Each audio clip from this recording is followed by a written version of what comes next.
Belajar bergerak berbagi untuk negeri, guru penggerak majukan pendidikan. Guru penggerak menghamba pada murid, kreatif rancang pembelajaran. Hargai potensi, tingkatkan prestasi, lahirkan profil. Ya baik, bismillahirrahmanirrahim. Assalamualaikum warahmatullahi wabarakatuh. Waalaikumsalam warahmatullahi wabarakatuh. Saya Surabdi, CGP Angkatan 9 Kabupaten Lombok Barat, Provinsi Nusa Tenggara Barat. Pada kesempatan ini akan melakukan kegiatan wawancara bersama Kepala Sekolah SD Negeri 13 Buun Mas, yaitu Bapak Audia Prasopia. Namun sebelum itu ada beberapa yang harus kita diskusikan terlebih dahulu sebelum melakukan wawancara, yaitu ada poin-poin dari pertanyaan ini yang dimana nanti akan kita bahas dalam wawancara kita. Ya baik, langsung saja biar tidak memakan waktu. Ya, assalamualaikum Bapak Kepala. Waalaikumsalam warahmatullahi Gimana wabarakatuh. kabarnya? Alhamdulillah Pak, sehat selalu. Ya baik, di sini Pak ada tugas dari modul 3.1, yaitu demonstrasi konseptualnya. Di sini saya ditugaskan untuk mewawancarai Bapak dalam kaitannya Bapak selaku kepala sekolah saya. Dan langsung saja Bapak, di sini ada beberapa pertanyaan yang akan saya lakukan atau saya tanyakan nanti. Sekiranya nanti untuk dijawab santai saja ya.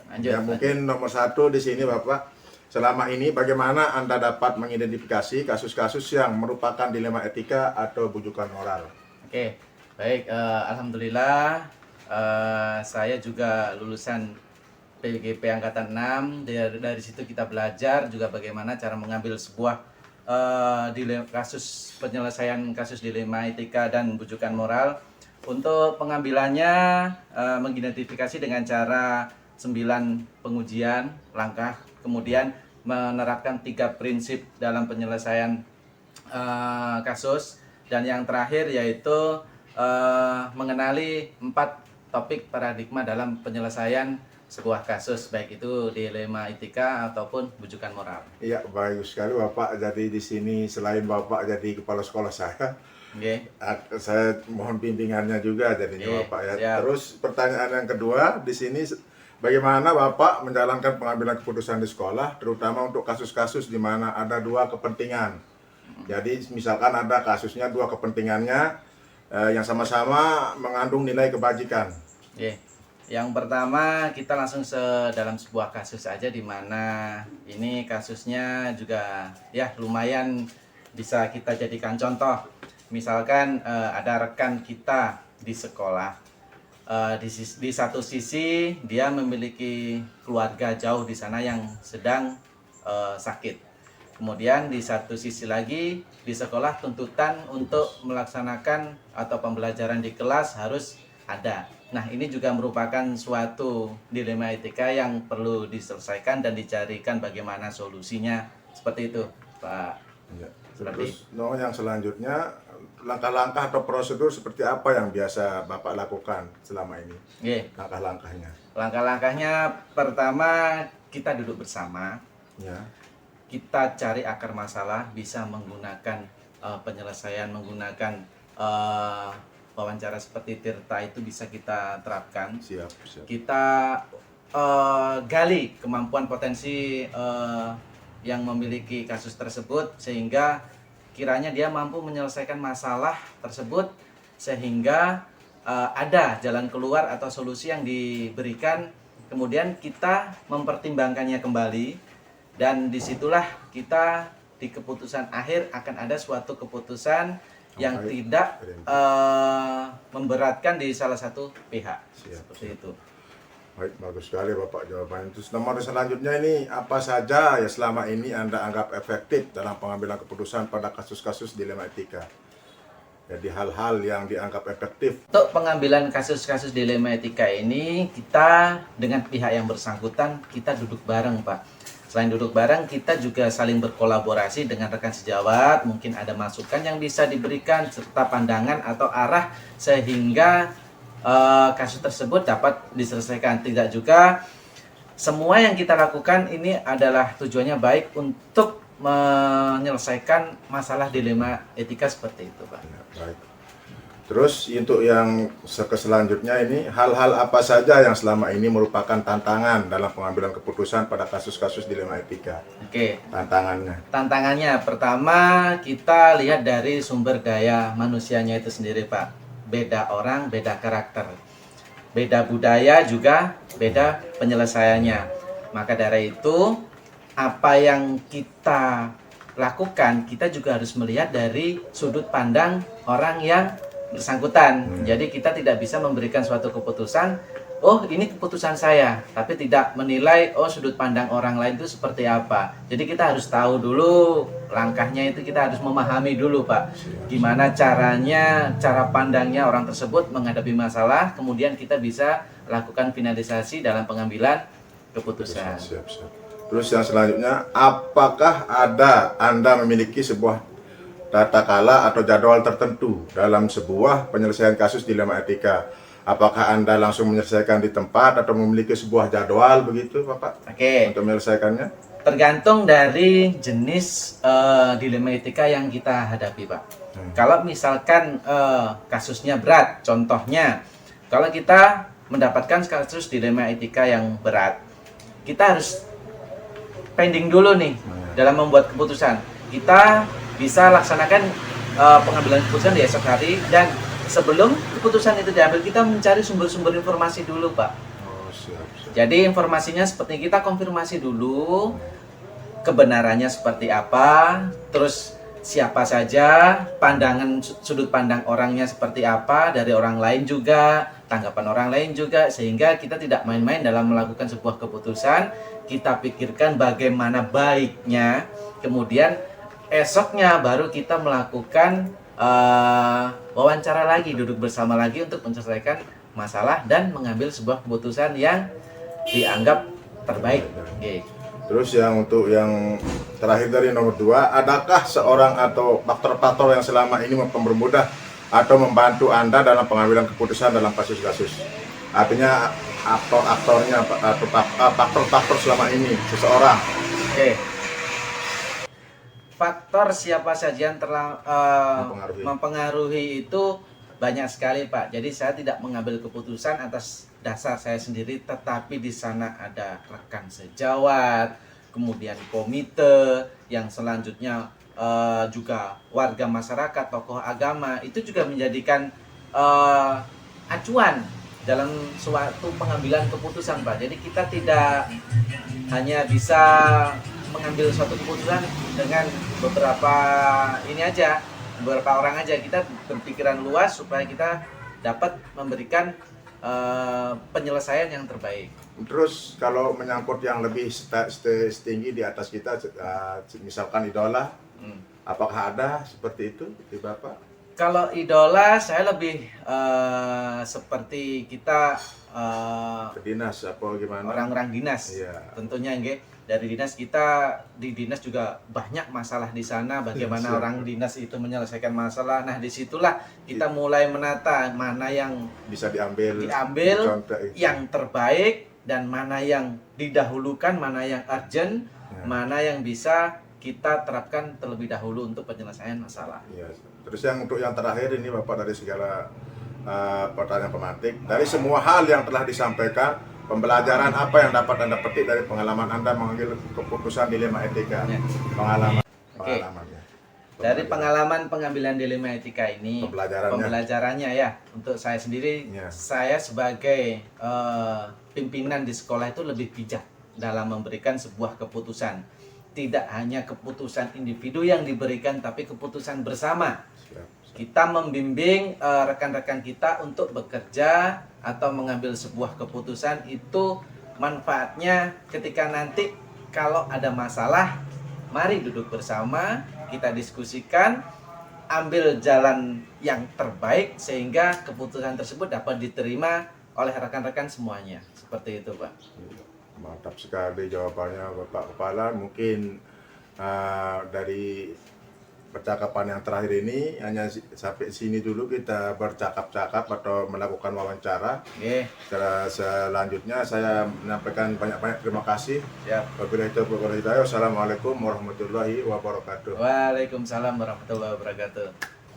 Ya baik, mungkin sampai sini wawancara saya bersama Bapak Kepala Sekolah SD 13 Buwonas, yaitu Bapak Audia Prasopya SPDGR.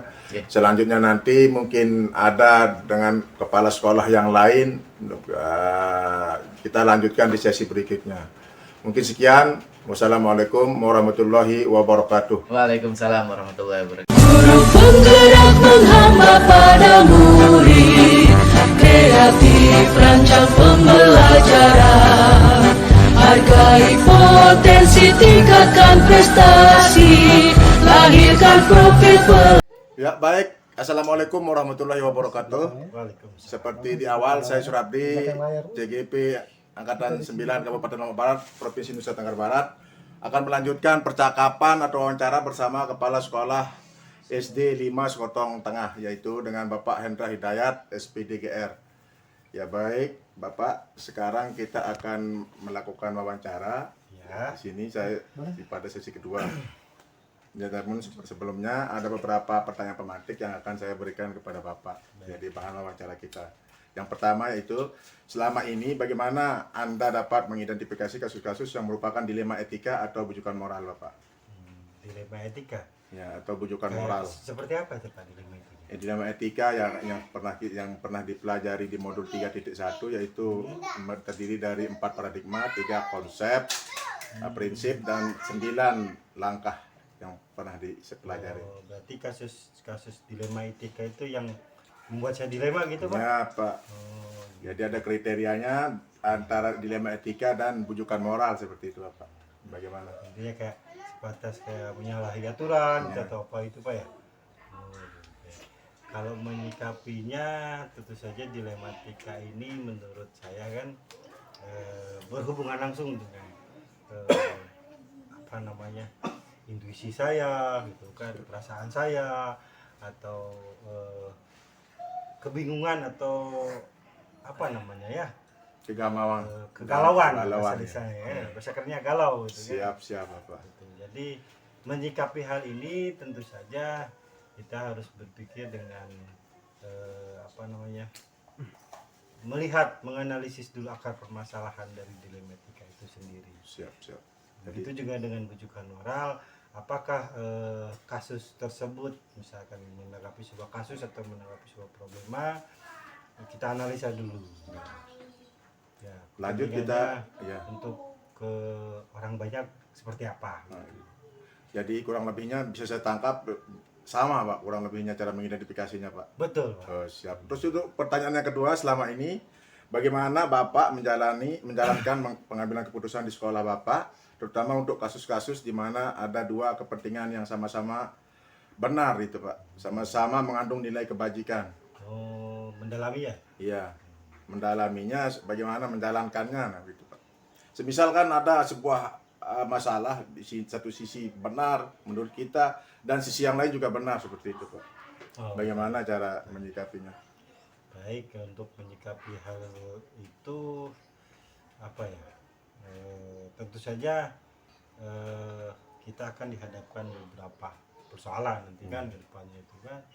Yang pasti ketika kita mengambil keputusan itu istilahnya ada nilai-nilai kebajikan atau ada nilai-nilai kebijaksanaan tersendiri yang memang di dalamnya ya istilahnya yang tidak normatif juga bisa saja itu kan, maksudnya ada tidak tertulis juga bisa gitu kan, Yang itu yang tersirat menjadi gitu, dasar yang tersirat. Sehingga ketika memang ini sama-sama penting, mana yang lebih, pasti ada yang lebih penting lagi, dan terutama poinnya ini, akhirnya ini mau kemana itu keputusan ini mau diambil, terutama untuk jangka panjangnya gitu. Panjang, siap. Terus yang selanjutnya, langkah-langkah atau prosedur seperti apa yang bisa dilakukan, Pak? Langkah-langkahnya untuk saya ambil keputusan itu, pertama ya beberapa prinsip pemikiran kan, misalkan saya mau ngambil ini untuk keputusan ini misalkan untuk kebahagiaan orang banyak nih, misalkan gitu kan, atau saya mengambil keputusan ini untuk saya sesuai aturan aja gitu Sesuai aturan kan bisa saja. jadi itu Pak ya. Bisa Pak. Ya, jadi melihat prinsip itu sendiri gitu Pak. Apakah ini untuk orang banyak, kebahagiaan orang banyak, apa Sesuai aturan. sesuai kebajikan universal itu sendiri. Terus yang pertanyaan selanjutnya nih Bapak, hal-hal apa saja yang selama ini merupakan tantangan? Sebelumnya anggap hal-hal apa saja yang selama ini Bapak anggap efektif dalam pengambilan keputusan pada kasus dilema etika. Jadi yang dianggap efektif dalam pengambilan keputusannya itu. Ya, kalau sejauh ini sih dengan yang itu saya sampaikan tadi. Yang tadi itu sudah jadi mencakup jadinya berarti mencakup, untuk apa? betul. Ya, Jadi untuk intinya menyenangkan orang. kebahagiaan Ya. orang banyak juga. Gitu kan. Oh, seperti itu, Pak. Kalau Terus bahagia enak Pak. iya, Pak. siap Bapak, siap. Terus hal-hal yang selama ini merupakan tantangan dalam pengambilan, menunjukkan tantangan seperti Tantangannya, apakah ada tantangannya. iya tantangannya. Tantangannya ada sih Pak. Jadi, Kadang-kadang ya kita kan sama rekan sejawat ini kan iya.